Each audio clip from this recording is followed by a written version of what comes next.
1,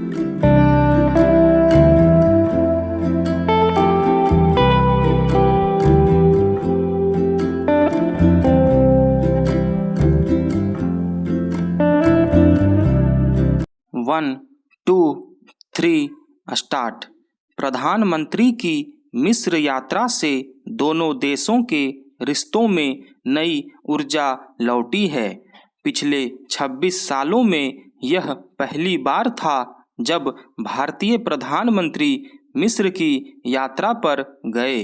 पिछले साल गणतंत्र दिवस पर मुख्य अतिथि के रूप में मिस्र के राष्ट्रपति अब्देल फतह अल सीसी को आमंत्रित किया गया था। यह भी पहली बार था जब भारत ने मिस्र के किसी राष्ट्र प्रमुख को मुख्य अतिथि के रूप में बुलाया। तभी राजनीतिक, आर्थिक, सांस्कृतिक, व्यापारिक और प्रतिरक्षा आदि से जुड़े विभिन्न मुद्दों पर दोनों देशों के बीच व्यापक समझौते हुए थे। इस बार प्रधानमंत्री की यात्रा के बाद दोनों देशों ने इसे रणनीतिक साझेदारी तक ले जाने का संकल्प लिया है। हालांकि मिस्र और भारत के संबंध सदियों पुराने हैं, मगर आज जिस तरह से दुनिया बदल रही है उसमें रणनीतिक साझेदारी बहुत अहम हो गई है। भारत के लिए मिस्र एक बड़ा बाजार है। वह मिस्र को बड़े पैमाने पर निर्यात भी करता है, मगर अब भी वह उसकी पूरी संभावनाओं का दोहन नहीं कर पा रहा है। नए समझौतों के बाद उम्मीद जताई जा रही है कि मिस्र के साथ व्यापार मौजूदा करीब 7 अरब डॉलर से बढ़कर 15 अरब डॉलर तक पहुंच जाएगा। हालांकि इसकी राह में कुछ चुनौतियां भी हैं। भारत मिस्र को इस्लामिक सहयोग संगठन के महत्वपूर्ण भागीदार के रूप में देखता है। इस तरह मिस्र के साथ संबंध प्रगाढ़ होने से इस्लामिक देशों के साथ भी भारत के रिश्ते मजबूत होंगे। इस वक्त भारत के लिए बड़ी चुनौती पड़ोसी देश से आतंकवादी प्रश्रय को खत्म करने की है। अमेरिकी संसद को संबोधित करते हुए भी प्रधानमंत्री ने पाकिस्तान का नाम लिए बगैर उस पर नकेल कसने की जरूरत पर बल दिया। मिस्र में भी उन्होंने इसे रेखांकित किया।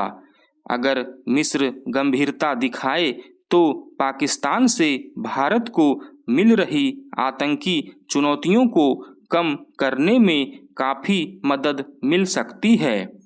प्रधानमंत्री की मिस्र यात्रा के बाद भारतीय व्यापार संगठनों ने सुझाव दिया है कि भारत को मिस्र के साथ मुक्त व्यापार शुरू करना चाहिए।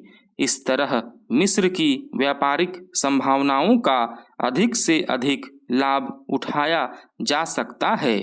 इस पर भारत सरकार क्या कदम उठाती है देखने की बात है, मगर व्यापारिक दृष्टि से मिस्र अब भी भारत के लिए बड़ा बाजार है। करीब 50 भारतीय कंपनियों ने वहां लगभग 3.5 अरब डॉलर निवेश किया हुआ है। भारत अपने निर्यात का बड़ा हिस्सा मिस्र को भेजता है। फिर स्वेज नहर के जरिए अफ्रीका और यूरोप तक भारत की पहुंच आसान हो सकती है। मगर मिस्र में भी भारत के लिए बड़ी अड़चन चीन है। मिस्र से चीन का कारोबार भारत से करीब 2 गुना अधिक है। फिर कोरोना महामारी और रूस यूक्रेन युद्ध के बाद जिस तरह मिस्र की आर्थिक स्थिति कमजोर हुई है, वह चीन की तरफ नजरें टिकाए रहता है। पिछले 9 सालों में मिस्र के राष्ट्रपति करीब 8 बार चीन की यात्रा कर चुके हैं। ऐसे में जिस तरह भारत की अमेरिका से नज़दीकी बढ़ रही है, उसमें चीन किसी भी रूप में मिस्र को उसकी तरफ झुकने नहीं देना चाहेगा। ऐसी स्थिति में भारत को मिस्र में चीन से अधिक निवेश पर जोर देना होगा। यह अच्छा हुआ कि पूर्व अमेरिकी राष्ट्रपति बराक ओबामा की भारत के अल्पसंख्यकों के बारे में अवांछित और अनुचित टिप्पणी का जवाब अंतर्राष्ट्रीय धार्मिक स्वतंत्रता पर अमेरिकी आयोग के पूर्व आयुक्त जॉनी मूर ने ही दिया।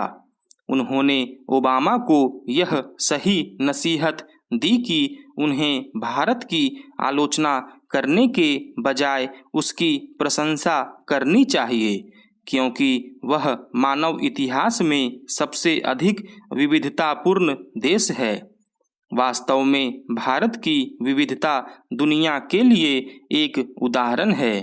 किसी भी देश में इतने अधिक पंथ, जाति, समुदाय, भाषा के लोग नहीं रहते जितने भारत में। ये सब हजारों वर्ष से रह रहे हैं। वास्तव में भारत दुनिया में अपनी अनोखी विविधता के लिए ही जाना जाता है।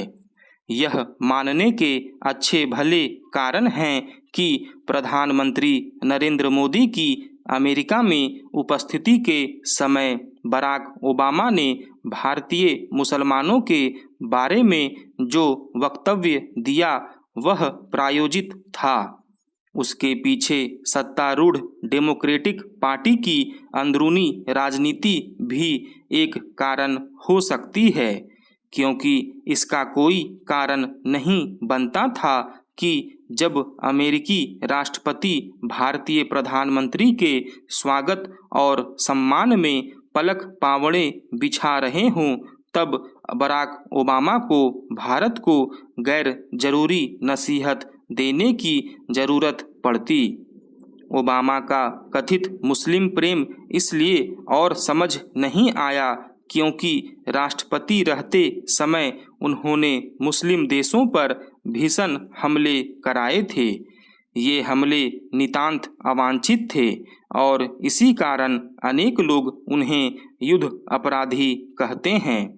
ओबामा को यह भूलना नहीं चाहिए कि यमन, सीरिया, इराक, लीबिया आदि देशों में उनकी ओर से कराए गए हमलों में लाखों निर्दोष निहत्थे मुस्लिम ही मारे गए थे।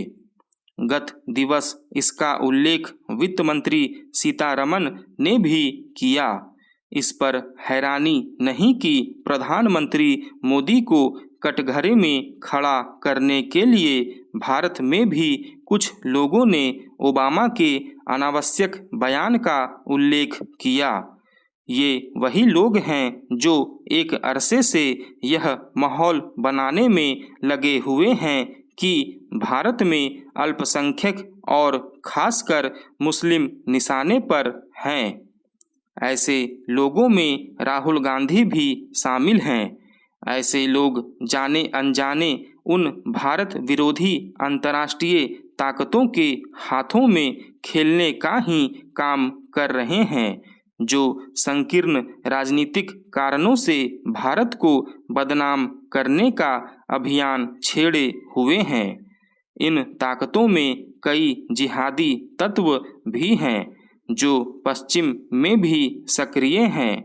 भारत को न केवल इनसे सतर्क रहना होगा बल्कि उनके दुष्प्रचार की काट भी करनी होगी। यह इसलिए आवश्यक है क्योंकि तथ्य यह है कि पिछले 9 वर्षों में सबका साथ सबका विकास एजेंडे के तहत अल्पसंख्यक जितना अधिक लाभान्वित हुए हैं वह एक मिसाल है। चूँकि अल्पसंख्यकों में सबसे अधिक मुस्लिम हैं, इसलिए सरकार की विभिन्न कल्याणकारी योजनाओं का सबसे अधिक लाभ भी उन्हें मिला है। इसकी गवाही विभिन्न आंकड़े भी देते हैं। इनकी अनदेखी करना जानबूझकर सच से मुंह मोड़ना है। स्टॉप।